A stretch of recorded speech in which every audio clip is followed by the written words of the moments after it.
We now have on the line the Executive Officer of the Albay Disaster Risk Reduction and Management Council, Dr. Cedric Daep. Good afternoon, Dr. Daep. Thank you for joining us today. Hello, Miss May, good afternoon. Okay, how's the weather there po? Maulan po ba at gaano kalakas ang ulan? Sa ngayon, hindi pa masyado kasi baka nasa loob pa kami ng water vapor area. Doon ko siya umiipon ng moisture para makabuo siya ng cloudiness. Doon pa po kami sa aming lugar ng ulan. But we are now declared under signal number 2 by Pag-asa. Kanina lang po.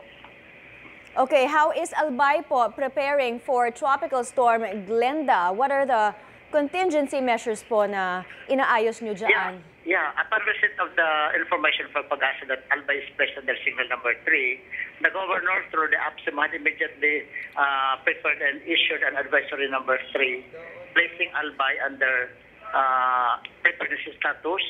And all levels and classes are suspended effective this afternoon. And local disaster risk reduction and management councils are directed to call for an emergency meeting this afternoon to discuss all about hazard information or hazard understanding of impacts of the possible impact of this typhoon and evaluate their capacity ready for mobilization.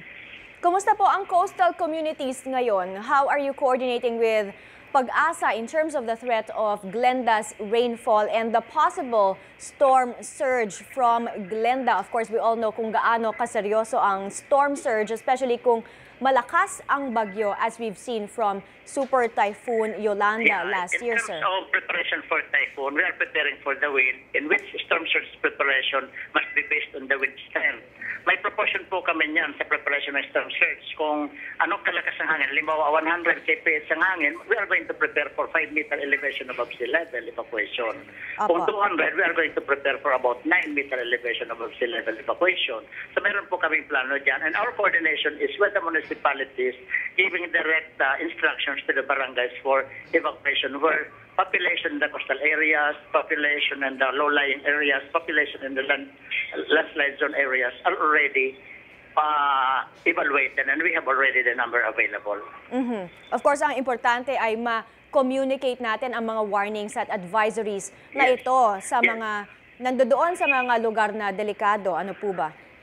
Yes, yung information about advisories and bulletin from Pag-asa are well disseminated through smart info board ng provincial government and coordinated with the local broadcast media kasi yung walang mobile phone na makakatanggap ng smart info board galing sa amin, they're going to receive the information through local broadcast media.